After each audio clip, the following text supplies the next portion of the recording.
आहात जनशक्ती न्यूज 18, सामान्य जनतेचा बुलंद आवाज।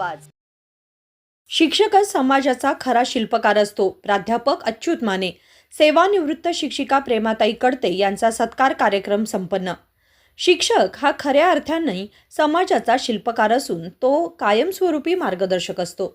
समाजातील विद्यार्थी उत्तम पद्धतीने घडवून राष्ट्र निर्मितीला महत्त्वपूर्ण हातभार लावण्याचं योगदान शिक्षकांच्या हातून घडत असतं, असं मत प्राध्यापक डॉक्टर अच्युत माने यांनी व्यक्त केले। ते निपाणी येथे सेवानिवृत्त शिक्षिका प्रेमाताई कडते उर्फ प्रेमाताई उदेवंटे यांच्या सेवानिवृत्ती कार्यक्रमात अध्यक्षस्थानावरून बोलत होते, तर प्रमुख अतिथी म्हणून प्राध्यापक जे.डी. कांबळे हे उपस्थित होते।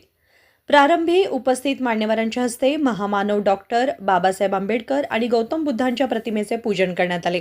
कार्यक्रमाचे स्वागत प्राध्यापक अजित कांबळे यांनी केले, तर प्रास्ताविक सामाजिक कार्यकर्ते सुधाकर माने यांनी केले।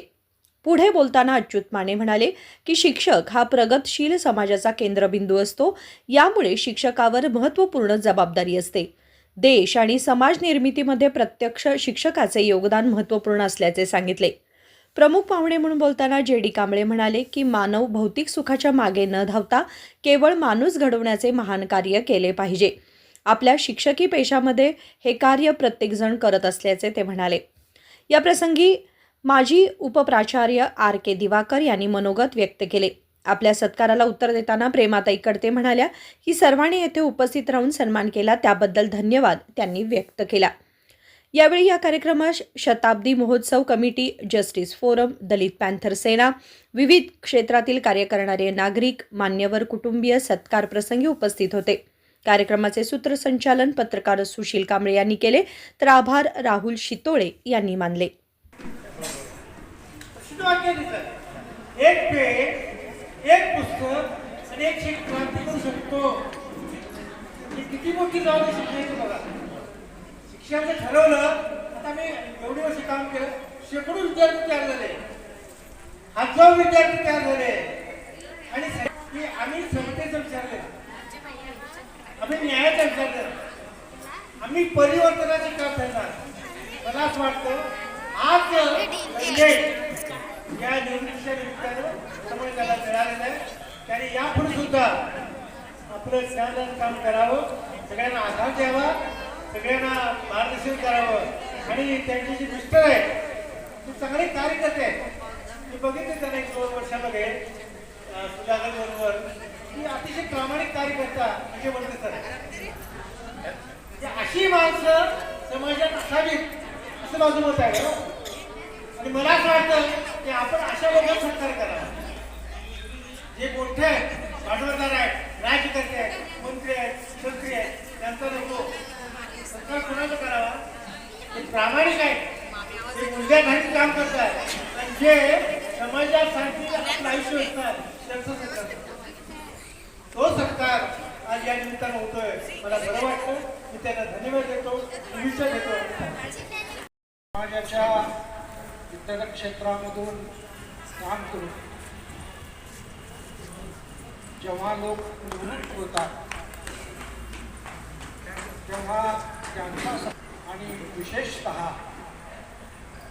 शिक्षक शक्तीचा सत्कार समारंभ हा गुणात्मकदृष्ट्या याच्यामध्ये फरक असतो।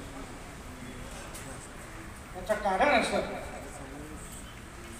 की शिक्षण हे ज्ञानाशी संबंधित असते, शिक्षण हे शहाणपणाशी संबंधित असते, शिक्षण हे विवेकाशी संबंधित असते।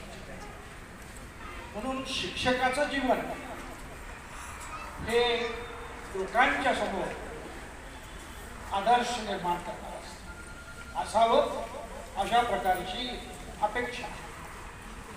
कारण माणसाच्या जगण्यामध्ये, माणसाच्या जीवनामध्ये दुःखाचं सर्वात महत्त्वाचं कारण आहे आपला अज्ञान। मानवी जीवन काय आहे हेच न कळाल्यामुळे आणि त्याचा अर्थ काय असतो आणि जगायचं कसं असतं हेच न समजल्यामुळे अज्ञानापोटी विकारोष कोणत्या ना कोणत्या अनावश्यक गरजांच्या आहारी जाऊन कोणत्या ना कोणत्या कारणांना हव्यासापोटी जीवनामध्ये अनंत यातना निर्माण करणारी मानवजात आपल्याला दिसते. आणि हे त्याचं मुख्य कारण ना आपला पुस्तकाशी परिचय असतो, ना आपला अभ्यासाची परिचय असतो, ना आपल्या चिंतन मननाशी परिचय असतो, ना तत्वज्ञानाशी परिचय असतो, ना जीवननिष्ठेशी परिचय असतो. आणि हा जो सगळा गोंधळ आहे, हा सगळा गोंधळ मिटवण्यासाठी माणूस फक्त पैसा आणि पैसा, पैसा आणि पैसा याच्या मागं धावत असल्यामुळं दूर कुठे तोपर्यंत धावत राहतो आणि एक दिवस तो संपून जातो. त्या ठिकाणी स्वीकारलेले आहे त्याने. आणि आता सुधाकर मानेजी सोडले तर सगळेच निवृत्त झालेले वर बसलेले माझ्या सकट. आपल्याला माहिती आहे की बरेच जण या ठिकाणी म्हणजे आता गेल्या 2 महिन्यामध्ये मला अनेक जण असं विचारत होते की निवृत्तीनंतर तुम्हाला जीव गमतो काय, तुम्हाला कसं वाटतं.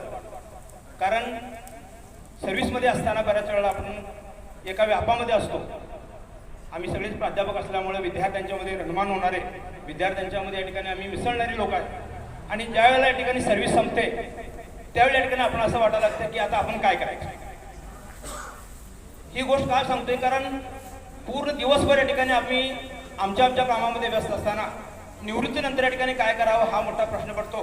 मी खडते मॅडमना या संदर्भामध्ये, त्यांना मराठी समजत असेल असं मी समजतोय, की त्याने या ठिकाणी कुठेतरी गुंतून घ्यावं. जसं उदय वंटे सर या ठिकाणी आमच्याबरोबर असतात, शताब्दी कमिटीमध्ये आम्ही असतो. काय करायचं हे समजत नाही.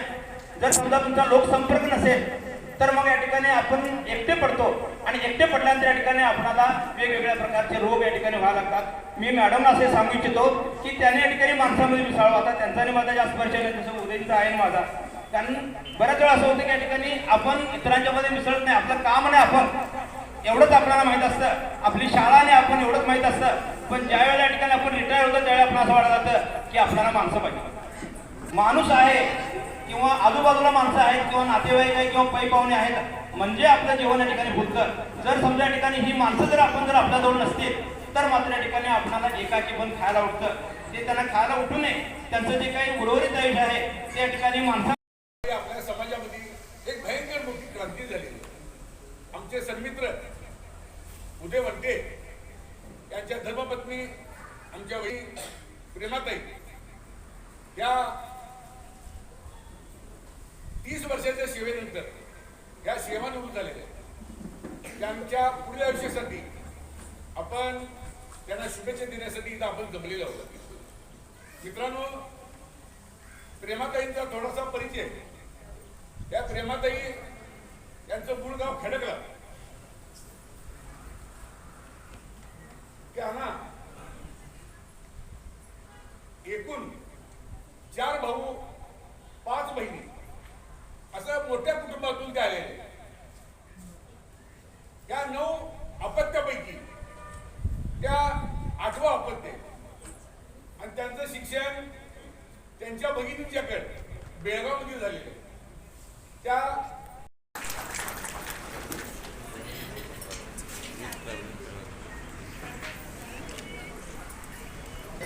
त्या सत्काराला शोभा वाढवावी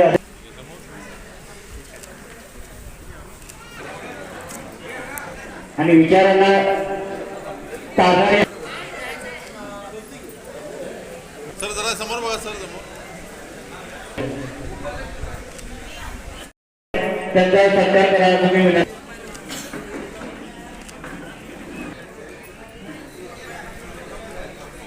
कुणीही उठायचं नाही. माझं